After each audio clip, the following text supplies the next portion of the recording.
1000 साल पहले भारत के एक छोटे से गांव में 3 हंसते साधु रहते थे। ये तीनों मजाकिया और खुशमिजाज थे और लोगों को हंसाने का काम करते थे, इसलिए लोग उन्हें हंसते साधु कहते थे। इन तीनों का नाम था रमेश, सुरेश और मुकेश। वे तीनों अपने गांव के मंदिर में रहते थे और दिन भर प्रार्थना और सेवा करते थे। एक दिन गांव में एक युवक ने अपनी दुखद कहानी सुनाई। वह अपनी प्रेमिका से दूर हुआ था और अब वह उसे वापस नहीं मिल सकती थी।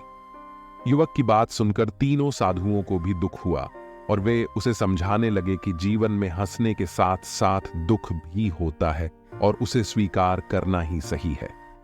युवक की बात सुनकर तीनों साधुओं को भी मजा आने लगा और वे अपने हंसने के जिगर वाले जीवन के बारे में बताने लगे।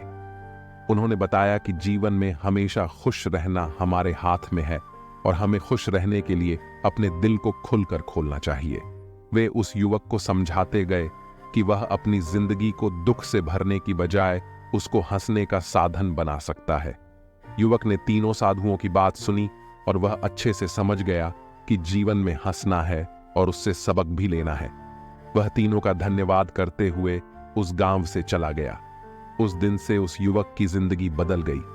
वह अपने जीवन को खुशियों से भरने लगा और उसकी प्रेमिका भी उसे वापस मिल गई। तीनों साधुओं को भी उस युवक के जीवन में बदलाव का एहसास हो गया और वे उसके गांव में वापस आ गए। वहां वे अपने हंसने के जीवन को और भी बेहतर बनाने के लिए लोगों को प्रेरित करते रहे। वे अब अपने जीवन में हंसने के साथ साथ दूसरों को भी हंसने का साधन बनाने के लिए काम करते थे।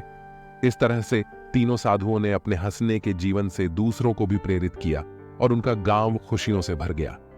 लोग उन्हें अपने दिल के सच्चे दोस्त मानने लगे और उनका गांव एक खुशहाल और शांतिपूर्ण स्थान बन गया। इस तरह तीनों साधुओं ने अपने हंसने के साधन से न केवल खुशियों से भरे अपने जीवन को बल्कि दूसरों की जिंदगी को भी सुंदर बनाया।